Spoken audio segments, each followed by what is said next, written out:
Hello friends, कैसे हो सब। आई होप कि आप सब अच्छे होंगे। तो आज हम शुरू करने वाले हैं राजन सीरीज के अति लघु उत्तरीय प्रश्न डीएलएड सेकंड सेमेस्टर का सेकंड पेपर। आइए देखते हैं। भारत के एक पंथ निरपेक्ष राष्ट्र की घोषणा का उल्लेख कहाँ पर किया गया है। तो संविधान के 42वें संशोधन में पंथ निरपेक्ष राष्ट्र की घोषणा का उल्लेख किया गया है। ये डीएलएड 2016 में पूछा गया प्रश्न है। पाठशाला को बाग, शिशु को पौधा और शिक्षक को माली कहने वाले विचारक का नाम लिखिए। किसने कहा था कि पाठशाला को बाग और शिशु को पौधा और शिक्षक को माली? किस लेखक ने कहा था? किसके किसके विचार थे ये कहने वाले? ये थे फ्रॉबेल। प्रयोजनवाद किसमें आस्था नहीं रखता है? ये ईश्वर की सत्ता में, ईश्वर पर विश्वास नहीं रखते थे। कौन थे वो? प्रयोजनवाद थे। डीएलएड 2017 में पूछा गया प्रश्न है कि पेर्सन शिक्षण विधि के जनक कौन थे। एक विधि है पेर्सन शिक्षण विधि, उसके जनक कौन थे? सुकरात थे। आइए आगे चलते हैं। प्रकृति को दूसरे किस नाम से जाना जाता है? ये डीएलएड 2017 में पूछा गया प्रश्न है। भौतिकवाद के नाम से जाना जाता है। प्रकृति को दूसरे नाम से किस नाम से जाना जाता है? भौतिकवाद के नाम से जाना जाता है। फ्रॉबेल ने किंडरगार्टन कब प्रारंभ किया था? ये भी 2017 में पूछा गया प्रश्न, जो 1839 में फ्रॉबेल ने किंडरगार्टन को प्रारंभ किया था। राज्य शिक्षा संस्थान कहाँ स्थित है? 2017 में पूछा गया प्रश्न, कहाँ पर स्थित है? प्रयागराज यानी इलाहाबाद में स्थित है। अब इलाहाबाद का नया नाम प्रयागराज है। राज्य शिक्षा संस्थान कहाँ स्थित है? ये भी इलाहाबाद में स्थित है। कहाँ पर स्थित है? इलाहाबाद में स्थित है। चलते हैं नेक्स्ट क्वेश्चन के लिए।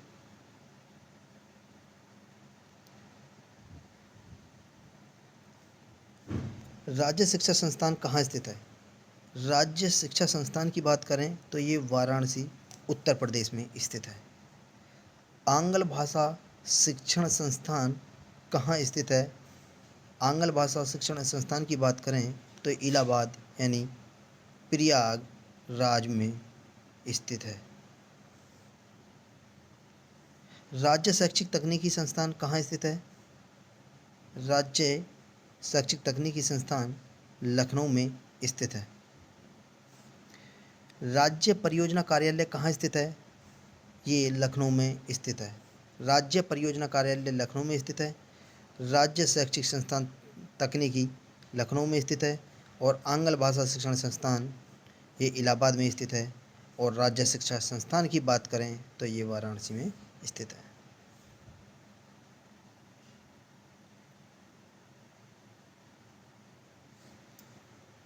सीमेट कहाँ स्थित है?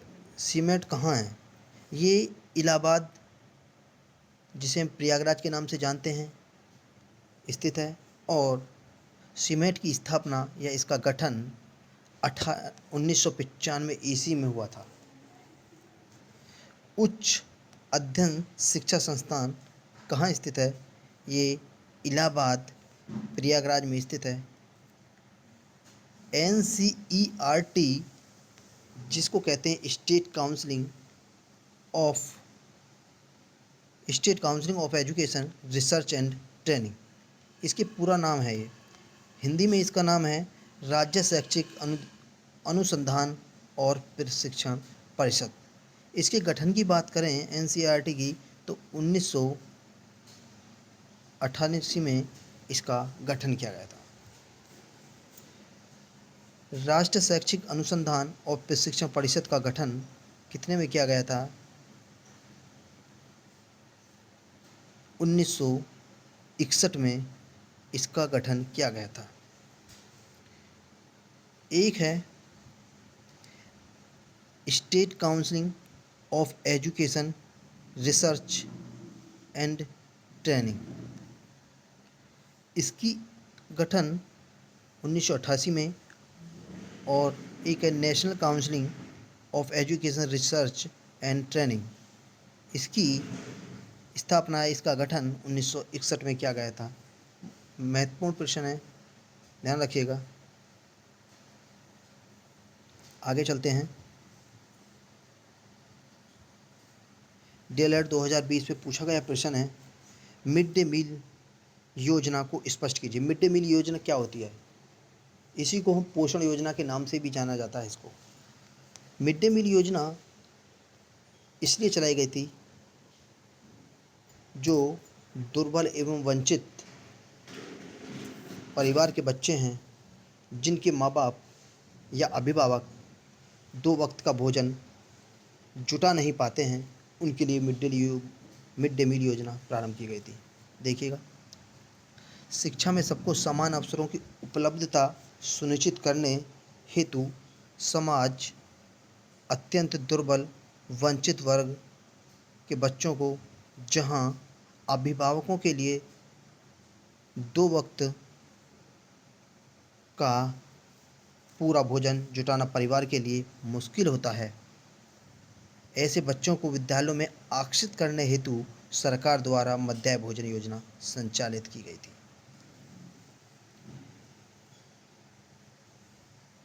Next question, NCTE national counselling for teacher education, इसका गठन 1995 में हुआ था। राष्ट्रीय अध्यापक शिक्षा परिषद NCTE में कुल कितने सदस्य हैं? 41 सदस्य हैं। स्कूल चलो अभियान किस वर्ष उत्तर प्रदेश में लागू किया गया था? उत्तर प्रदेश की बात करें तो 2004 में स्कूल चलो अभियान को लागू किया गया था। मिड डे मील योजना 2020 में पूछा गया प्रश्न है, इम्पोर्टेंट प्रश्न है, ध्यान रखिएगा। यदि ये वीडियो आपको पसंद आई हो तो प्लीज़ वीडियो को लाइक, शेयर और सब्सक्राइब कीजिए। फिर मिलते हैं नेक्स्ट क्लास में, तब तक के लिए धन्यवाद। जय हिंद।